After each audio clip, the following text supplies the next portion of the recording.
शांति। ओम शांति।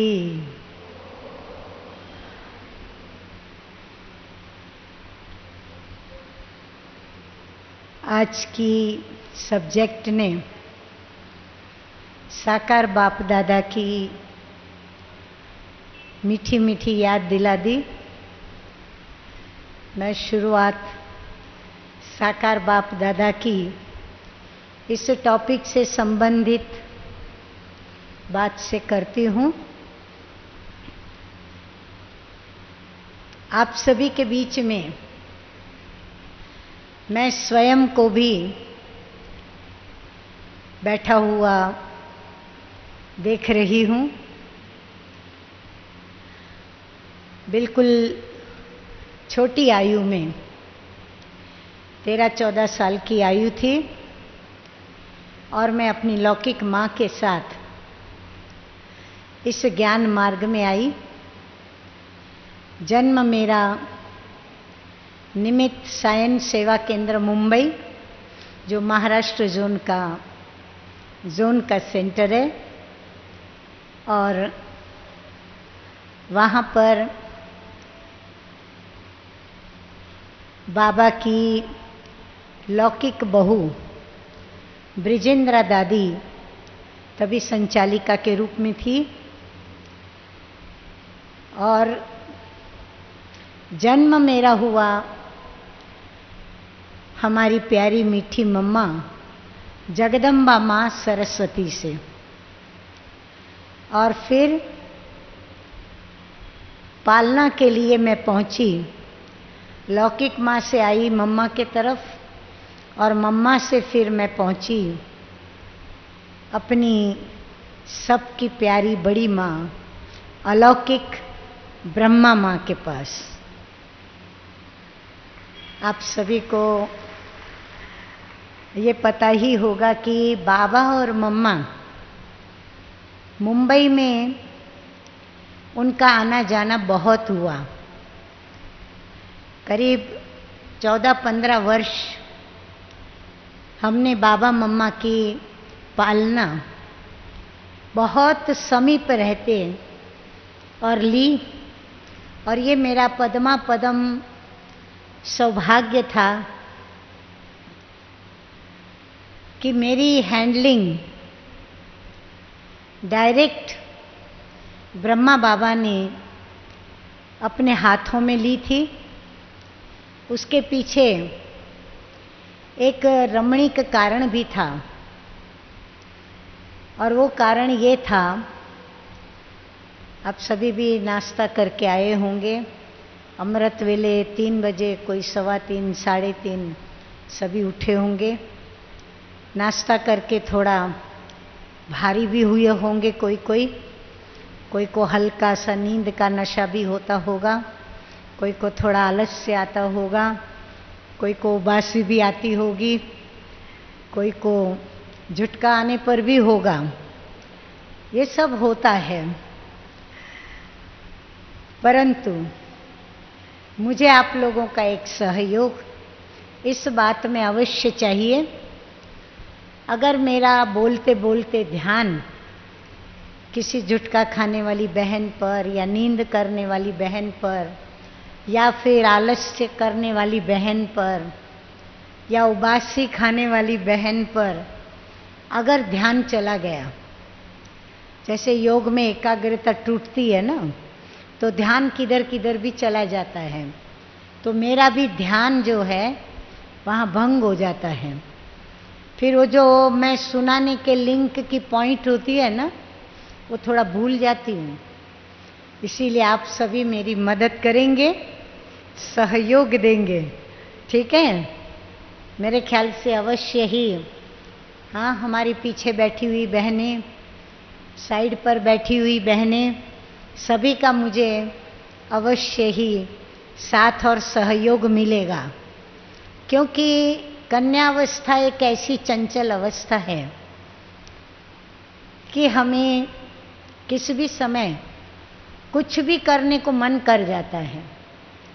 इसलिए इस युवावस्था को, कुमारी अवस्था को मैं बहुत अच्छी तरह समझ सकती हूँ, जानती हूँ, पहचानती भी हूँ, क्योंकि बाबा ने भी जैसे ही बाप दादा अव्यक्त स्वरूप की स्थिति में स्थित हुए और वतन में विदाई लेकर के गए और फर्स्ट ट्रेनिंग से लेकर के और मुझे यह कन्याओं को ट्रेनिंग देने का और टीचर्स बहनों को ट्रेनिंग देने का सौभाग्य प्राप्त हुआ, जो कि आज तक सिलसिला जारी है।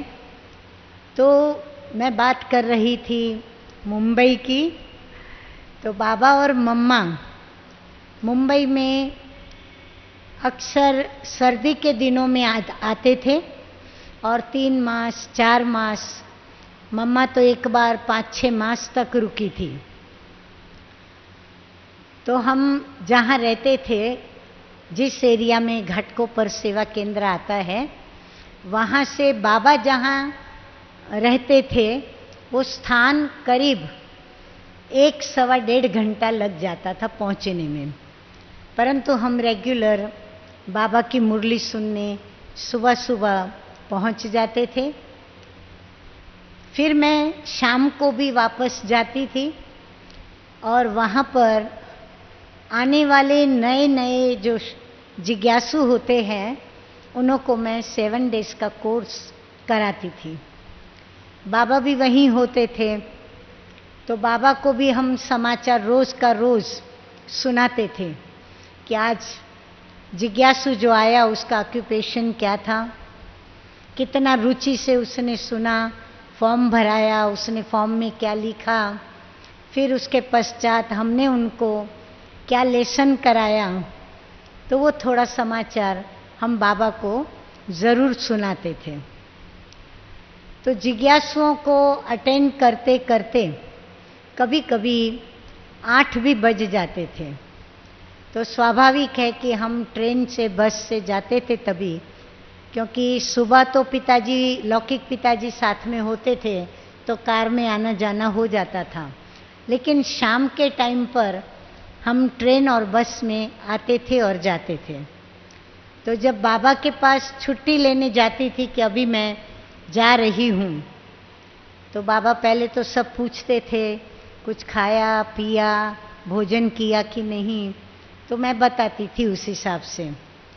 फिर बाबा ने एक बार थोड़ा लेट हो गया, मुझे कुछ 8:30 पौने 9 बजने आए, तो बाबा ने मुझे कहा, देखो मीठी बच्ची, कभी भी 8 बजे के बाद तुम निकलना नहीं, चाहे यहाँ हो चाहे घाटकोपर में हो, क्योंकि दुनिया में लोगों की दृष्टि और वृत्ति बहुत मायावी हो चुकी है, और उसमें भी मुंबई नगरी तो महामायावी नगरी है। इसीलिए बाबा तो तुम कन्याओं के ऊपर बहुत खुश है कि ऐसी मायावी नगरी में भी तुम बाबा की बच्चियां बनी हो और तुम घाटकोपर से रोज़ यहाँ आती हो और यहाँ आकर के सेवा करती हो, तो तुम्हारी ये लगन पे बाबा बहुत खुश है। परंतु बच्ची, यहाँ से तुमको 7:30 से 8 के बीच में निकल जाना है। ये बात आप सोचिए, आज से 58-60 वर्ष पूर्व की बात है ये। तभी भी हमको स्वरक्षा के लिए स्वयं परमपिता परमात्मा ने बड़ी मम्मा, ब्रह्मा में भी माँ शब्द आता है ना, तो ब्रह्मा बाबा के द्वारा हमें यह बहुत प्यार से, ममता से, दुलार से मीठी शिक्षा देते हुए समझाया। तब कोई इतनी समझ भी नहीं थी, और तब वर्तमान जैसे हादसे होते हैं ना बलात्कार के, ऐसे हादसे नहीं होते थे। परंतु बिल्कुल माया अपना रूप नहीं दिखाती थी, ऐसा भी नहीं था। तो बहुत संभल कर चलना होता था। तो बाबा हमें सब बातें सिखाते थे। वैसे तो अपनी ड्रेस ही इतनी अच्छी मर्यादा वाली ड्रेस है कि हमारी ड्रेस को देख करके कोई भी हमारी ओर यदि आकर्षित होंगे भी तो एक आदर और सत्कार की भावना से, परंतु उनकी वृत्ति और दृष्टि खराब हो ये तो तब तो नहीं था। तो हमारी ड्रेस भी हमारी बहुत बड़ी रक्षा करती है। बाकी तो हम दुनिया में देखते हैं कि वर्तमान समय फैशन इतना चल पड़ा है कि जो फैशन की डिज़ाइन सुबह होती है वो शाम को बदल जाती है, फिर दूसरे तीसरे दिन और उसके रूप में परिवर्तन आता जाता है। तो फैशन तो भले बदले, परंतु फैशन को अपनाने वाले वह भी उन वस्त्रों को पहनकर और बदलते जाते हैं, ये बात अच्छी नहीं है। हम भारतीय कन्या हैं, भारतीय नारियां हैं और हमारी संस्कृति सारे विश्व के अंदर सर्वोत्तम श्रेष्ठ है, सर्वोत्तम भी है और उत्कृष्ट भी है। इसीलिए हमें हमारी संस्कृति के अनुरूप और फिर उसमें भी चार चांद लगे ऐसी बात यह है कि मैं कौन, हाँ जैसे जानकी दादी ये रोज रोज स्मृति दिलाती है कि मैं कौन और मेरा कौन। तो मैं ऊंचे ते ऊंचे बाप की संतान हूँ और शिव बाबा की मैं शक्ति सेना में हूँ। ये स्मृति हमें बहुत मदद करती है। इसीलिए भले आप यहाँ से जाने के बाद मुझे तो पता नहीं कि आप सरेंडर कुमारियाँ हो या क्या, मुझे इतना वक्त नहीं मिला जो मैं आपके विषय में कुछ निमित्त बहनों से पूछताछ कर सकूं, परंतु मैं आशा करती हूं कि आप में कई स्कूल और कॉलेज में पढ़ने वाली बहनें भी बैठी होंगी। हाथ उठाएं जरा, स्कूल कॉलेज में जाने वाली कुमारियां।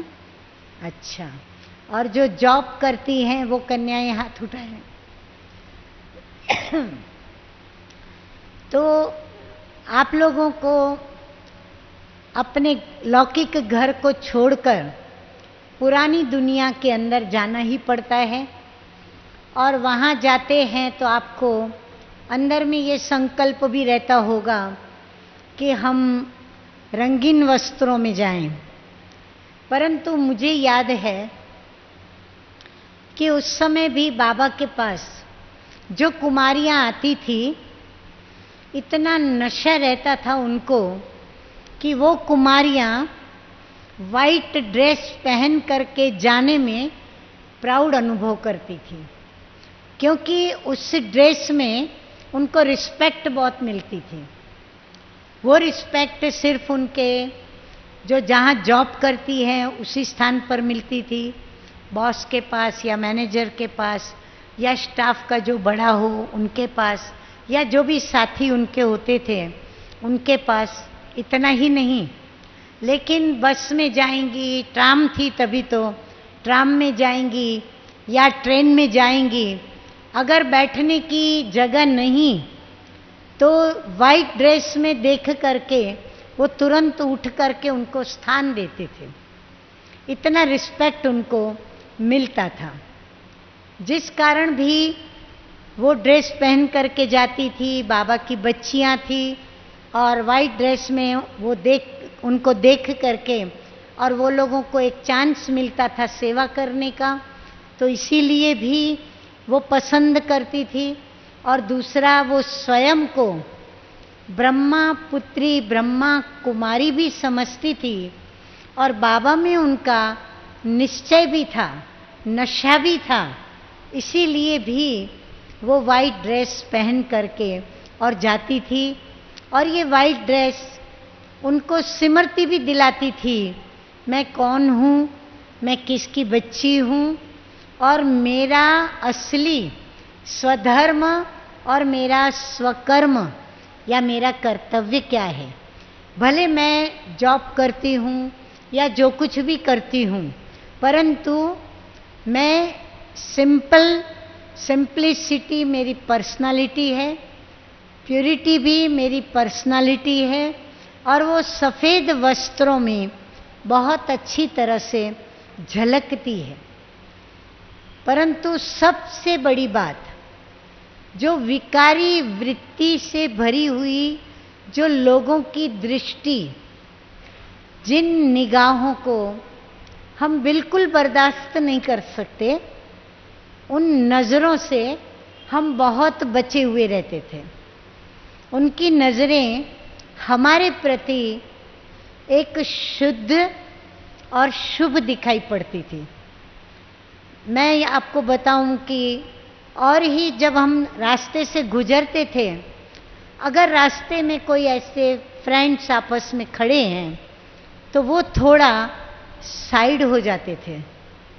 उनको जैसे लगता था कि कोई एक ऐसी माननीय व्यक्ति यहाँ से जा रही है, तो वो अगर हंसते भी थे या उनको हंसने को कहीं मन भी करता तो भी वो एक दो को इशारा करके और गंभीर हो जाते थे। ये तो उस समय की बात थी। लेकिन वर्तमान समय भी यदि कन्याएं अपनी सुरक्षा चाहती हैं, स्व बचाव चाहती हैं या स्वरक्षा चाहती हैं, तो मेरे ख्याल से आपको हो सकता है शायद मेरी ये बात अच्छी ना भी लगे कि हम रंगीन वस्त्र छोड़कर सफ़ेद वस्त्र में जाएंगे तो सब हमको क्या कहेंगे।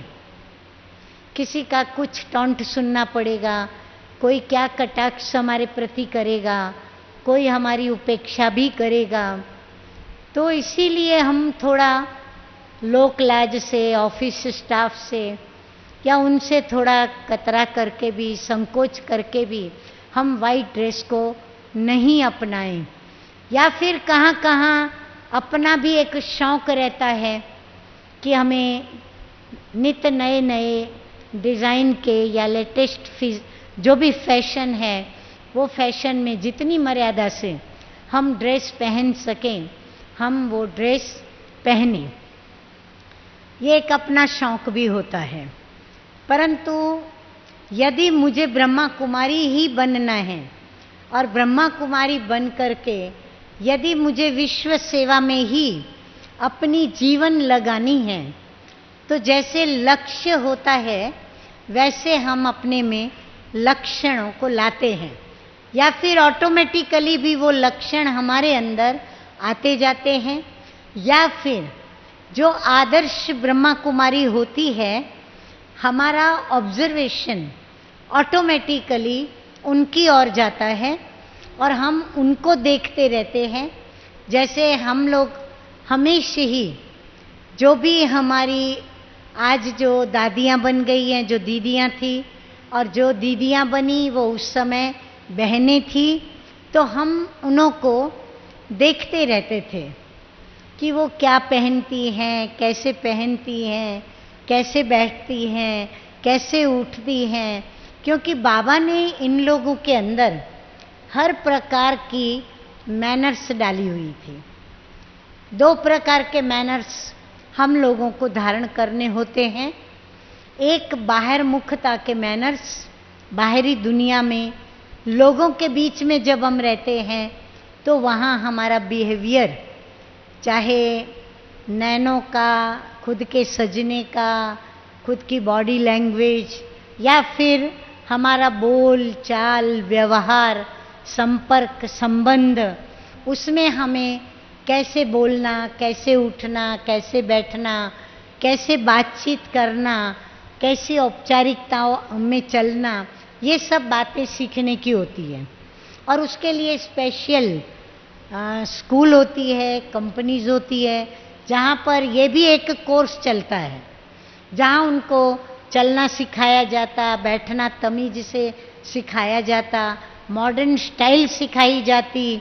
तो वो भी कई उस समय करते थे, परंतु बहुत ही ऐसे जो रॉयल लोग होते थे, पैसे वाले लोग होते थे, बहुत बड़ी बड़ी पार्टियों में जिन्हों का जाना आना होता था, वो लोग ये सब क्लासेस अटेंड करते थे। लेकिन हमें तो सभी से ऊंचे ते ऊंची जो क्लास है, ऊंचे ते ऊंची कॉलेज, यूनिवर्सिटी, ऊंचे ते ऊंचा स्कूल कहें तो वो स्कूल, वो हमें यहाँ बाबा के पास मिल गया है, जहाँ हमें जो दुनिया के टॉप मोस्ट फैशनेबल, हाँ उनको हम कहेंगे फैशनेबल, लेकिन बाबा तो कहते हैं उनकी ये नेचुरल ब्यूटी थी। यहाँ होठ लाल करना है तो लिपस्टिक लगाई जाती है, और लिपस्टिक भी कितने प्रकार की, कितनी वैरायटी, हाथ के नाखों के कलर्स भी कितने प्रकार के, नेल पॉलिश करते हैं। और आजकल तो नेल्स के अंदर, मेरे पास एक युगल आता है, उन्होंने बहुत बड़ा ब्यूटी पार्लर खोला था, तो कहा कि आप ब्यूटी पार्लर का ओपनिंग करने के लिए आप आए। हमने कहा ब्यूटी पार्लर और उसका ओपनिंग हम करें, हम तो सिंपल। तो बोला नहीं, इसीलिए आपको बुला रहे हैं। मैंने कहा हमको इसलिए बुला रहे हैं का क्या मतलब हुआ? मैं तो कोई आपके ब्यूटी पार्लर की कोई कुर्सी पर बैठने वाली नहीं हूँ जो आप मुझे कहीं भी किसी प्रकार से ट्राई करो। तो बोला नहीं, आपकी पर्सनालिटी और हम जिन्हों को सजाते हैं, जिनको ब्यूटी जिसमें भरते हैं, हमें डिफरेंट बहुत मालूम पड़ता है, तो वो हम आपको भी दिखाना चाहते हैं। अच्छी बात है। हमने कहा चलो जाते हैं, हाँ मॉडर्न लड़कियां क्या क्या करती हैं देख कर ही आते हैं, और मौका भी मिला है बहुत अच्छा, रिस्पेक्टेबल। हम गए तो वहाँ पर नाखून से लेकर के पेडिक्योर कहो, हाथ के नाखून कहो, बालों को कलर करना कहो, होठों में भी वो कुछ कुछ पहनते हैं, नाकों में पहनते हैं, पता नहीं कहाँ कहाँ क्या, सारे डिपार्टमेंट थे उसके अंदर। एक एक स्थान हमको उसने दिखाया कि यहाँ पर ये होता है, यहाँ पर ये होता है। फिर हमने भी उनसे थोड़ी डिटेल जानकारी ली, क्या क्या करते हो आप उसके लिए, तो सब बताया। उनकी जो करने वाली बहनें थी उन सभी का परिचय कराया, उन्हों से भी हम सब पूछते गए, वो भी हमको डिटेल बताते गए। और वो कार्यक्रम उन्होंने ऐसे रखा था कि हमारा ओपनिंग सिर्फ हम ही गए थे, बाकी उन्होंने जो पब्लिक को बुलाना था उन सभी को शाम को इनवाइट किया था। उनके घर के मित्र संबंधी 20-25 लोग थे, तो इसीलिए बहुत इजी रहा सब बातें डिटेल से देखने की, पूछने की। फिर ड्रामा अनुसार हमारे मुख से निकल गया कि आपका, बोला अभी हमको आशीर्वाद करो। अब मैं आशीर्वाद और क्या करूं? अब आशीर्वाद करें तो इसका मतलब ये हुआ कि कन्याओं को इसी प्रकार आप खूब सजाते रहो, करते रहो। तो मैं थोड़ा सोच में पड़ गई कि अभी क्या इनको मैं आशीर्वाद दूं। मैंने कहा आप कोई और भी बिजनेस करते हो? बोला नहीं, विचार है कुछ और करने का भी, ये तो चल पड़ेगा हमारा। तो मैंने कहा ठीक है, फिर आपको और बड़ा मकान मिले जहां आपका बिजनेस बढ़े, माना जो बिजनेस उनको दूसरा करना था। तो ड्रामा अनुसार उनको जगह बड़ी मिली, उससे भी डबल मिली। तो उन्होंने सोचा कि इसमें ही यदि हमको इतनी कमाई हो रही है तो दूसरा बिजनेस करने की हमको क्या ज़रूरत है। तो इसीलिए उन्होंने फिर वो बड़ा जब खोला, फिर मुझे बुलाया वापस। मैंने कहा क्यों, बिजनेस चेंज किया क्या कुछ? बोला वो तो चल ही रहा है, लेकिन आपके आशीर्वाद से अभी हमको डबल मिल गया, तो अभी आपको वहाँ आके उद्घाटन। तो इस प्रकार उनका चौथा ब्यूटी पार्लर का उद्घाटन मैं करके आई। तो वहाँ पर मैंने देखा कि कितना जमाने के अंदर फैशन बदलता जा रहा है, और कितने देह अभिमान की दलदल में लोग फंसते जा रहे हैं। और मैं हर पल अपने को इतना मुक्त आत्मा महसूस करती थी और बाप दादा को इतना दिल से और सारी हमारी ईश्वरीय परिवार की निमित्त बहनों को, दादियों को, दीदियों को इतना शुक्रिया और थैंक्स देती थी कि यदि बाबा मुझे ये शिक्षाएं न देते, हमारी दादियाँ भी मुझे ये शिक्षाएं न देती, तो आज मेरी भी जो पर्सनालिटी या हम सभी की जो एक आध्यात्मिक दिव्य पर्सनालिटी जो बनी है और बन रही है, वो नहीं बन पाती। मैं आपको एक रमणीक बात बताती हूँ, क्योंकि मैं ये भी चाहती हूँ कि आप कोई भी नींद न करें, कोई को सुस्ती ना हो, कोई को भी आलस्य ना आए, और मेरी बातें इसलिए ध्यान से सुने कि आपके जीवन में भी वो बातें आएगी और आती हैं और आती ही होंगी। ये 100% फाइनल है, ये मैं गारंटी के साथ बोलती हूँ, क्योंकि मैं बहुत देखती हूँ अपनी बहनों को भी, बाहर की बहनों को भी, कन्याओं को। तो जब मैं पहली बार, मैं नई नई थी और बाबा ने मुझे, जब ये चित्र अभी निकला नहीं था, परंतु बाबा ने मुझे कहा कि बच्ची तुम सब जगह जाकर के अपने अनुभव शेयर करो, सभी को अपना अनुभव सुनाओ। क्यों बाबा ने मुझे कहा? क्योंकि मैं बहुत हर बात की शौकीन थी, क्या खाना, क्या पीना, क्या सोना, क्या जागना, क्या फैशन। बाकी ये था कि पिक्चर का शौक इसलिए नहीं लगा मुझे, क्योंकि मैं पिक्चर देखने थिएटर में जाती थी तो आने के बाद मुझे इतना जोरों से सरदर्द होता था कि मैं वो सरदर्द जैसे ही याद आता था मैं उसको अवॉइड करती थी। तो मैं शायद उसके कारण भी काफ़ी बची हुई रही, नहीं तो फॉलो तो बहुत जल्दी करती थी सब बातों को। तो बाबा के पास भी जब मैं आई तो बहुत अप टू डेट रहती थी, और बहुत, जब पहली बार आई तो पिताजी का बिजनेस जो था वो फॉरेन का जो सामान इधर से उधर जो आता है, क्लियरिंग एजेंट थे। तो सारी फॉरेन की चीज़ें जो भी है, ब्यूटी से लेकर के जो भी पहनने के कपड़े तक, सब वहाँ से जो भी आता था तो पिताजी लेकर के आते थे। तो फिर मैं ही उस समय थोड़ी बड़ी थी तो मुझे ही वो सब चीज़ें मिलती थी, तो नेचुरली बड़ा अच्छा लगता था ये फॉरेन की चीज़ है। और उस समय तो महत्व भी बहुत बड़ा था उसका कि फॉरेन का कपड़ा, फॉरेन की चीज़, फॉरेन का सेंट, अत्तर, फॉरेन की सब ये ब्यूटी की चीज़ें, उसमें लाली, लिपस्टिक, पाउडर, क्रीम, ये वो पता नहीं क्या क्या होता था। और फिर पिताजी बताते थे सब। तो मैं जब पहली बार गई तो एक मेरी स्पेशल बैग इन सभी चीज़ों से भरी हुई थी, मेरे साथ थी। तो जब मैं तैयार होती थी तो स्वाभाविक हमारी बड़ी बहनों का ध्यान गया कि रोज़ इतना बैग खोल के बैठती है, करती क्या है।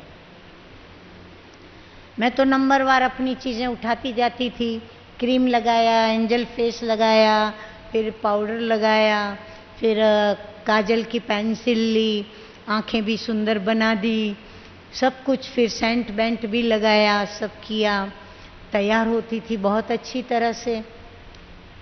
तो एक बार मुझे पूछा कि ये क्या है। तो धूप का समय था, मेरे हाथ में क्रीम था, सन जब धूप होती है उस समय लगाने वाला क्रीम। तो बोला ये तुम्हारे हाथ में क्या है? मैंने कहा बाहर बहुत धूप है ना, तो ये उस समय ये लगाते हैं ताकि स्किन के ऊपर उसका असर ना हो। अच्छा। फिर एक दूसरा क्रीम उठाया, बोला ये क्या है? मैंने कहा रात को सोते समय मुंह धोने के पश्चात इसको लगाते हैं। तो बोला क्यों? मैंने कहा दिन भर की जो धूल चेहरे पर आ जाती है या ये जो मैं लगाती हूँ उसका अगर कुछ रह जाता है तो वो उससे पहले मिटा देता है, फिर उसके पश्चात मैं ये क्रीम लगाती हूँ। अच्छा, सब देखते रहते थे, मुझे पूछते रहते थे। तो मैंने बाबा को फिर ये बात बताई। मैंने कहा बाबा पता है क्या हुआ, मैं ये बैग लेके जाती हूँ तो मुझे सब डिटेल भी पूछते हैं, ये क्या है वो क्या है। बाबा ने कहा अच्छा फिर तुम क्या बताती हो। मैंने कहा मैं ये बताती हूँ। तो बाबा ने कहा बैठो बच्चे। फिर बाबा ने मुझे इतना प्यार से सादगी कैसे हमारी पर्सनालिटी है, प्योरिटी कैसे हमारा निखार लाती है ब्यूटी के अंदर, वो बाबा ने खुद मुझे समझाया। तो मैंने कहा बाबा फिर ये कुछ भी नहीं लगाने का। बाबा ने कहा देखो सब बहनें लगाती हैं। मैंने कहा नहीं। मैंने कहा बाबा फिर चेहरा कैसा दिखेगा। छोटी तो थी, जल्दी मैं बाबा को बताती थी सब। बाबा ने कहा बहुत अच्छी दिखोगी, ले तुझे मैं ये सुरमा देता हूं। मैंने कहा आंखें कोरी कोरी नहीं लगेंगी बाबा। बोला ले मैं तुझे ये सुरमा, तभी बहनें आपको पता होगा सुरमा पहनती थी। सुरमा दिया, फिर बोले ठीक है हल्का सा वो स्नोर पाउडर लगा सकती हो तुम। चलो इतनी छुट्टी मुझे मिली तो फिर मैंने ये सब त्याग कर दिया। आज मुझे ये बात समझ में अच्छी तरह से इसलिए आ रही है कि लोगों को ब्यूटी का आकर्षण होता है, हमें भी होता है। आज हम सुंदर कन्या देखते हैं, सुंदर स्त्री देखते हैं, जहाँ सुंदरता दिखाई पड़ती है वहाँ पर आत्मा को वो एक ब्यूटी जो है ना वो आत्मा को आकर्षित करती है। उसमें भी अगर देह अभिमान मिक्स हो गया और फिर माया की वृत्ति मिक्स हुई तो वो सुंदरता के प्रति जो वृत्ति बन जाती है ना वो परिवर्तित हो जाती है। वो कुदरती होने के बजाय विकृति वाली बन जाती है। प्राकृतिक आकर्षण के बजाय वो विकृति वाली बन जाती है और वो विकृत आनंद लेना वो व्यक्ति शुरू करती है। तो ये देह अभिमान की बातें, यह विकृति की और विकृति का आनंद लेने की बातें, ये बहुत देरी से समझ में आई। लेकिन बाबा ने कहा इसीलिए मुझे करना है और मैंने बहुत प्रेम से उस बातों को जीवन में धारण किया।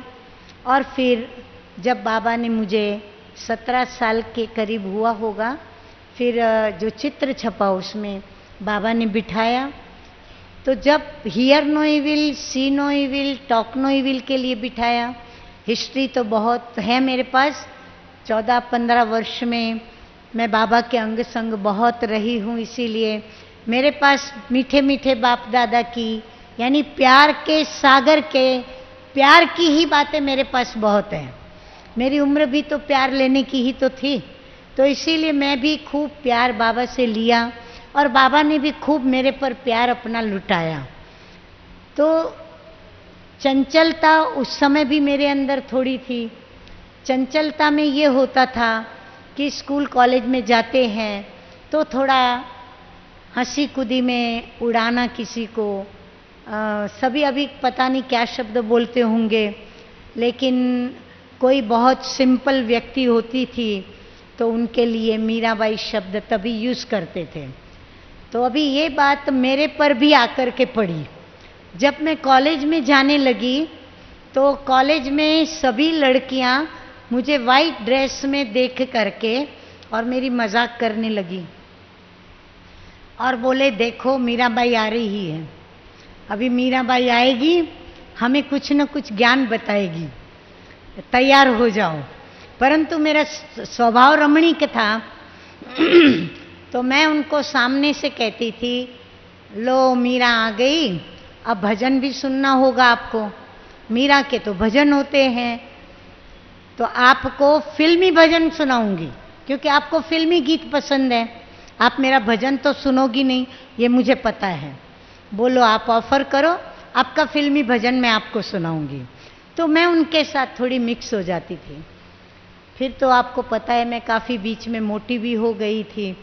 कई बहनें तो मुझे आज भी पहचानती नहीं हैं, दूर से देखती हैं तो आपस में एक दो को पूछती हैं, ये नलिनी बहनी है ना, ये नलिनी दीदी ही है ना, इतनी पतली हो गई, इतनी पतली हो गई। परंतु तभी मैं ट्रेन में जाती थी तो ट्रेन में आपको पता होगा कि 3 के बैठने की सीट होती है।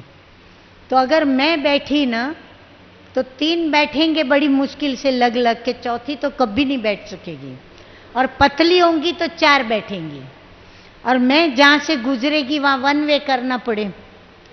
तो मैं खुद ही हंस के बोलती थी, चलो मैं आ गई, 1 वे करो, 1 वे करो, चलो अभी 3 बैठे हो तो 2 हो जाओ। ऐसे हंस के मैं खुद ही अपने को थोड़ा, मुझे भी अपमान फील ना हो, दे अभिमान ना आवे, इसीलिए मैं भी उनके साथ हंस करके मिक्स हो जाती थी। तो स्वरक्षा के लिए हमें इन सभी बातों के ऊपर ध्यान बहुत देना पड़ता है कि हम अपनी स्वरक्षा कैसे करें। तो हमें वस्त्र परिधान, हमारी ब्यूटी के लिए जैसे आजकल लोग करते हैं, हमें उन बातों में पड़ना नहीं चाहिए, नहीं तो लोग हमारे प्रति आकर्षित होंगे और आकर्षित होकर के और वो पीछे पड़ जाएंगे। और आजकल तो फ्रेंड्स बनाना ये एक जैसे कि फैशन है।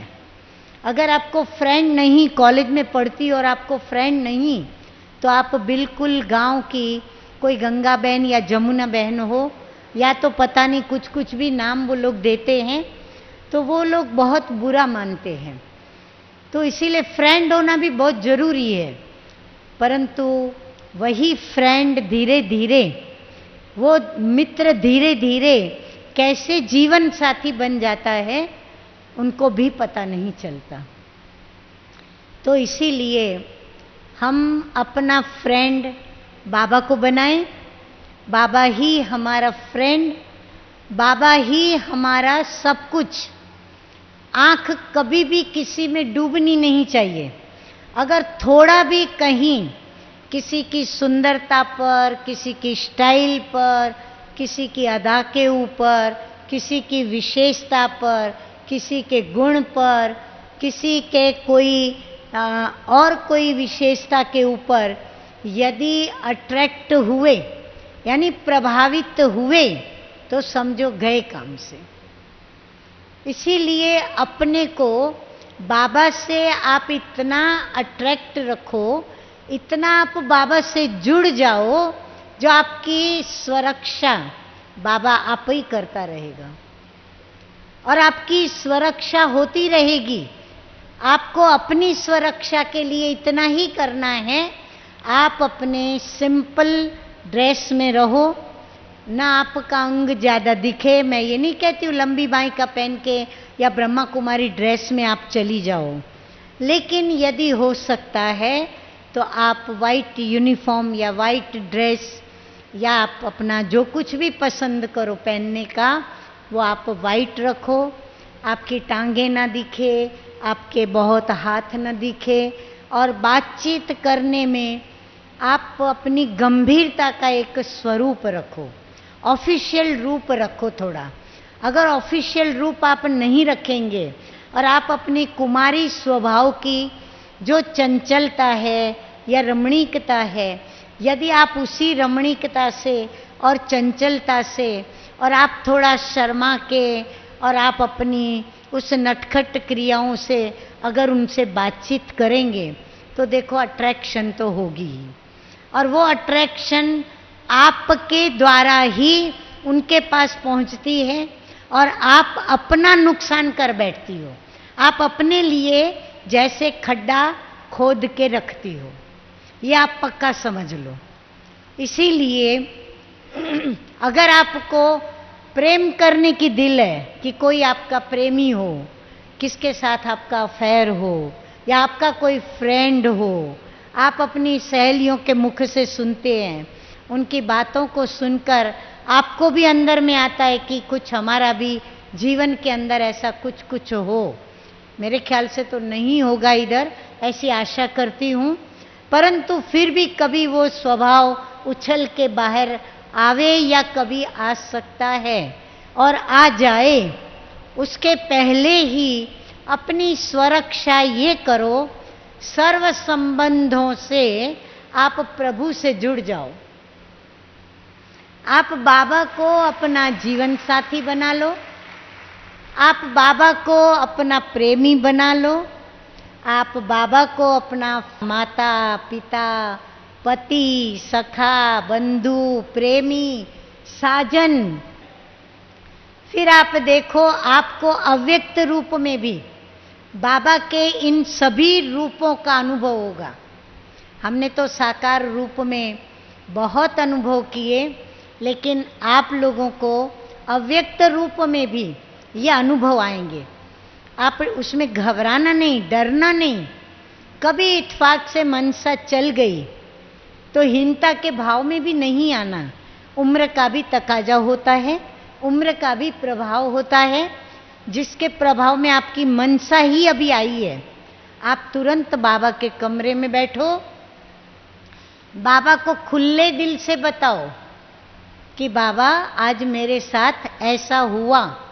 स्कूल में, कॉलेज में या फ्रेंड सर्कल में बातें कर रहे थे तो क्या करें, कॉलेज में सभी होते हैं, लड़के भी होते लड़कियां भी होती, सभी बातें करते हैं, तो हम वहाँ से निकल नहीं सकते, खड़ा रहना पड़ता है, खड़े रहते हैं।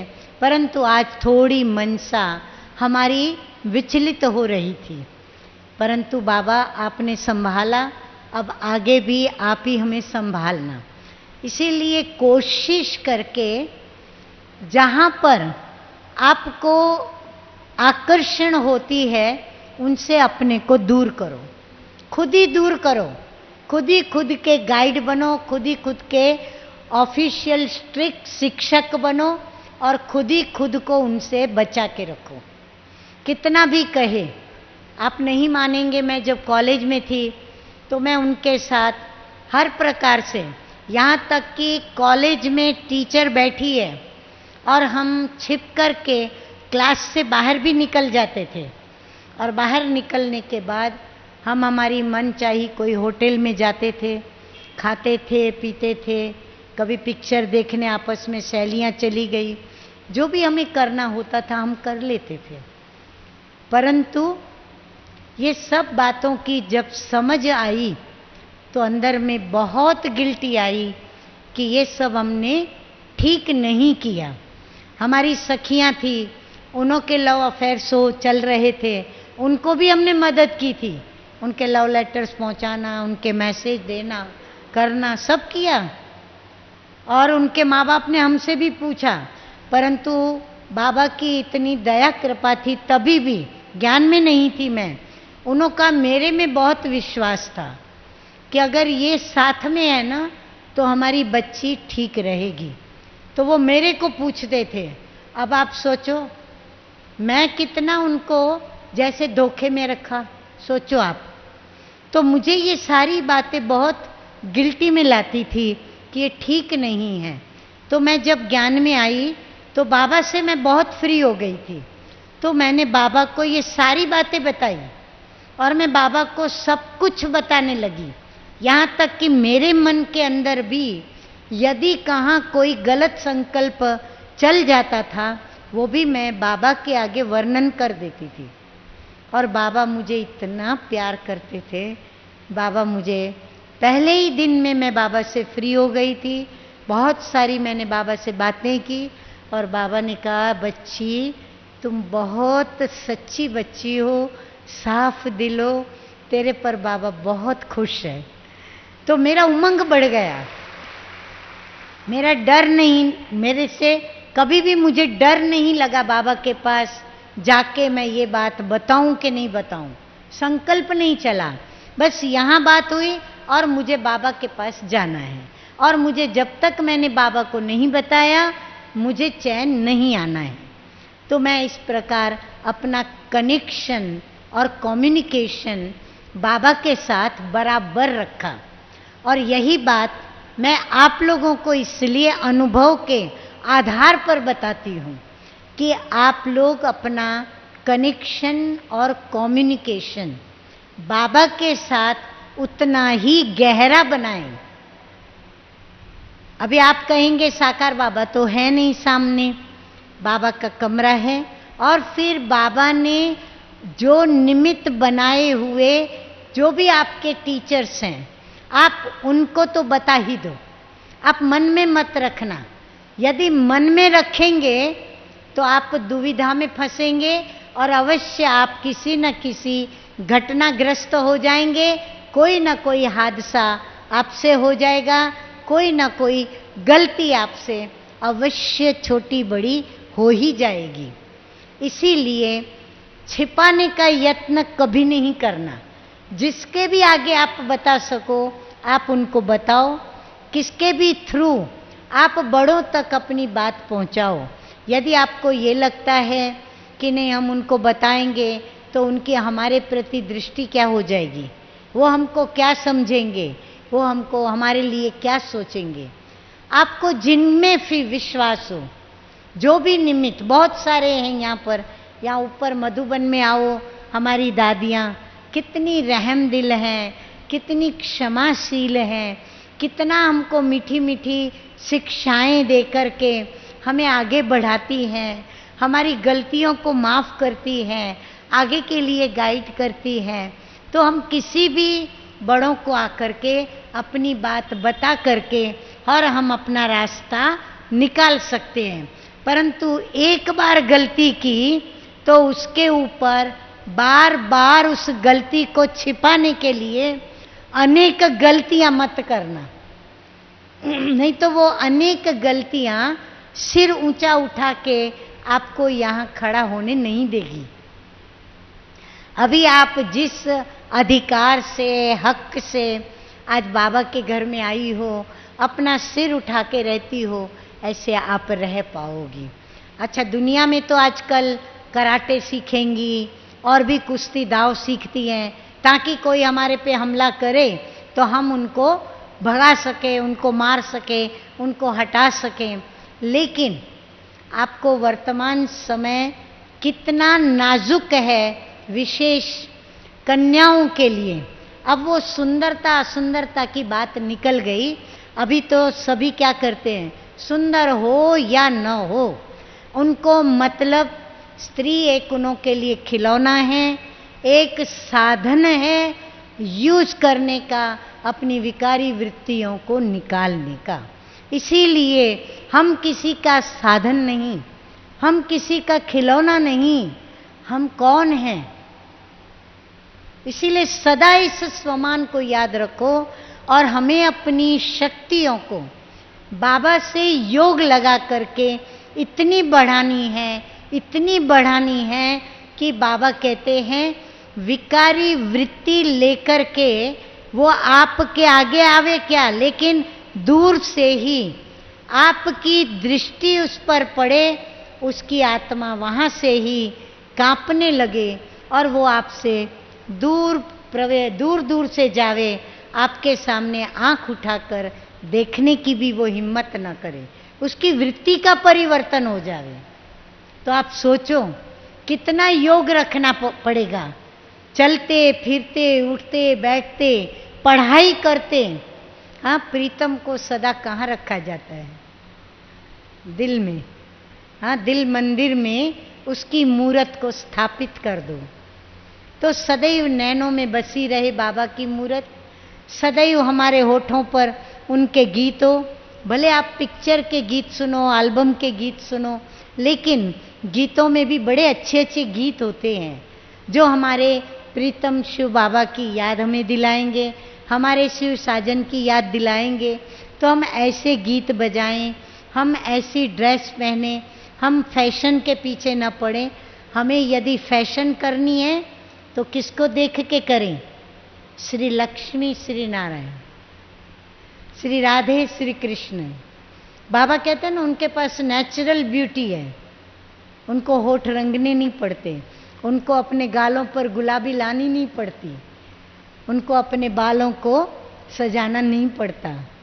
सब कुछ उनके पास, हेल्दी हैं, वेल्दी हैं, ब्यूटीफुल हैं, पवित्र हैं, डबल ताज हैं और सब श्रृंगार हैं उनको। तो हमें वो श्रृंगार करने हैं। तो इसीलिए मुझे याद है एक बार कोई मिली हमें, सहेली सखी के रूप में जो थी वो मिल गई, उसको 2-3 बच्चे भी हो गए थे।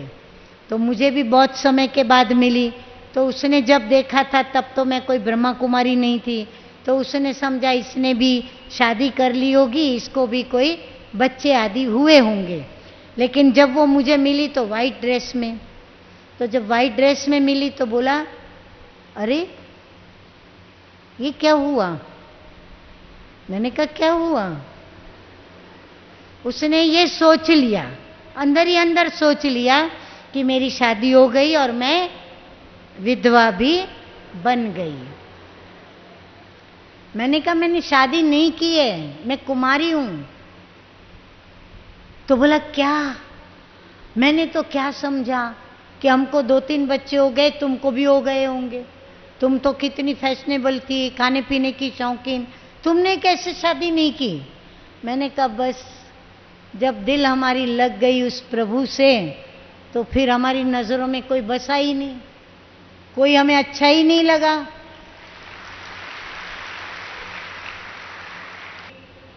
हमारे लौकिक संबंधी बहुत लौकिक माँ का माथा खाते थे कि तुम तो भले ज्ञान में गई, ब्रह्मा कुमारी बनी, लेकिन ये बच्चियों को तुम क्यों लेके जाती हो, इसको क्यों लेके जाती हो? क्योंकि सबको पता था और उनको यही फेथ था कि ये कभी ये जीवन में चल ही नहीं सकती है, इतना सादगी, इतना सब छोड़ना, त्याग करना, ये इससे तो कभी नहीं होगा। पर मैं तो चल पड़ी थी। तो घड़ी घड़ी माँ को टॉर्चर करते रहते थे, ये लड़का आया, वो लड़का आया, क्योंकि हमारी लौकिक माँ का जो पिताजी थे राजगुरु थे, इसीलिए बहुत ऊंचे खानदान से हम लोग थे। तो बोला इसकी शादी करो तुम, बस ये लड़का आया, वो लड़का आया, माथा खाते रहते थे। माँ बड़ी परेशान होती रहती थी। फिर मेरे से एक दिन बात किया, मैंने कहा क्या है ये, जब भी मामा आते हैं, ये मासी का लड़का आता है, तुम परेशान हो जाती हो, क्या बात है? बोला तेरी शादी के लिए मेरा माथा खाते हैं। मैंने कहा अभी आवे ना तो उनको बोलो मेरे साथ बैठे, मेरे से बात करें, मैं उनको जवाब दूंगी, आपका कहना तो सुनते नहीं, तो अभी मैं बात करूंगी। तो मेरे से बैठे एक दिन, तो मेरे मामा ने बोला कि बेटा एक लड़के का लेकर के आए हैं, तो शादी क्यों मना करती हो? तेरी माँ बोलती है कि बच्ची मना करती है, जब तक वो हाँ नहीं करेगी मैं कैसे उसके लिए लड़का पसंद करूं? मैंने कहा मैंने बोला ही नहीं है मैं शादी नहीं करूंगी। तो वो हैरान हो गया, तो बोला तेरी माँ जो बोलती है। मैंने कहा कि हाँ वो बोलती है, बात बराबर है, वो मैं आपको भी बताती हूँ, मुझे शादी करनी है, परंतु जैसा लड़का मुझे चाहिए ऐसा तो आपको मुझे मेरे लिए लाना पड़ेगा ना। तो बोला हाँ हाँ तो बताओ कौन सा लड़का चाहिए। बड़े उमंग में आ गया मामा हमारा। फिर मैंने धीरे धीरे अपनी सारी शर्तें रखी, मैं कोई पिक्चर देखने उसके साथ जाऊंगी नहीं, मैं रंगीन वस्त्र पहनूंगी नहीं, मैं उसके साथ संसार में रहूंगी नहीं। माना उनको तो बहुत बड़ी बात लगती है ये। मैंने कहा ये सब क्वालिफिकेशंस, कांदा लहसुन खावे नहीं, ये सब उसके अंदर होवे, ऐसे लड़के को लेके आओ। हमको तो पता था ऐसा मिलना ही नहीं है उनको। 25 बरस ढूंढा उसने, सुना, 25 वर्ष तक वो ढूंढते रहे। आखिर एक दिन आके मेरे को नमन किया, देवी तू जीती हम हारे, अब देवी हमारी अर्जी है तुमको, हमारे घर में तुम्हारे पवित्र चरण कमल थोड़ा रखो तो हमारा घर पावन हो जाए। बोला हम तो नहीं समझते थे। मैंने कहा ये ऊपर वाले की मेहरबानी है, इसीलिए मेरी मीठी मीठी कन्याओं, मेरी मीठी सखियां, मेरी मीठी मीठी बहनें, अपना जीवन स्वरक्षा के लिए बाबा को सुप्रत कर दो। मैं तेरी हूं, तू मेरा है, बीच में तीसरा कोई नहीं, बस मैं तेरी तू मेरा, मैं तेरी तू मेरा, मैं तेरी तू मेरा, बस मनसा के अंदर दीवाने बन जाओ। बाहर दीवानापन नहीं दिखाना, लेकिन मनसा से आप फुल्ली समर्पित हो जाओ बाबा को कि बाबा तेरे सिवा मैं किसी को न देखूंगी, न किसी की ऐसी बातें सुनूंगी जो मेरा मन विचलित हो, मेरा हृदय हलचल में आवे, और ना ही मैं कभी अपने मुख से ये जो तुझे कहने के बोल हैं वो मैं किसी और को कहूं, किसी को नहीं कहूंगी। मेरे प्रिय एक आप ही हो, बस मेरा तो एक शिव बाबा तू, दूसरा ना कोई। सुना सभी कन्याओं ने? हाँ, तो अभी सब क्या करेंगे? मेरा तो आवाज नहीं, इसका मतलब अंदर कहीं ना कहीं कोई चोर बैठा है क्या ऐसा? नहीं। तो फिर अभी मेरा तो दूसरा कोई। पक्का? पक्का? कॉलेज में जाएंगे, जॉब पर जाएंगे, कोई मिल जाएगा तो? हाँ, दादी को देखो, इसलिए कितना अच्छा लगता है गीत, क्योंकि दादी जानकी, आदरणीय जानकी दादी का यह अनुभव का गीत है। दादी वॉकिंग कर रही थी और बाबा को देखा और साक्षात्कार हो गया। तो चलते चलते, हाँ, दादी कितना, देखो उस गीत को, हाँ, शुरू की वो 2 लाइनें कितना दादी को पसंद आती है। तो यूं ही कोई मिल गया था। तो कोई माना कौन? एक ही सुर में बोलिए, कोई माना कौन? बाबा। बाबा किसका बाबा? आजकल दुनियावी बाबाएं भी अपना बना के बैठते हैं, याद रखना। कौन सा बाबा? मेरा शिव बाबा। अच्छा, ओम शांति। पता है, मेरे को भी बहुत इंतजार था कि मैं कभी कन्याओं के बीच में आऊं, क्योंकि मैं कन्याओं के बीच में आती हूँ ना, तो मैं भी कन्या बन जाती हूँ, छोटी सी। मुझे अच्छा लगता है आप लोगों के बीच। ओम शांति।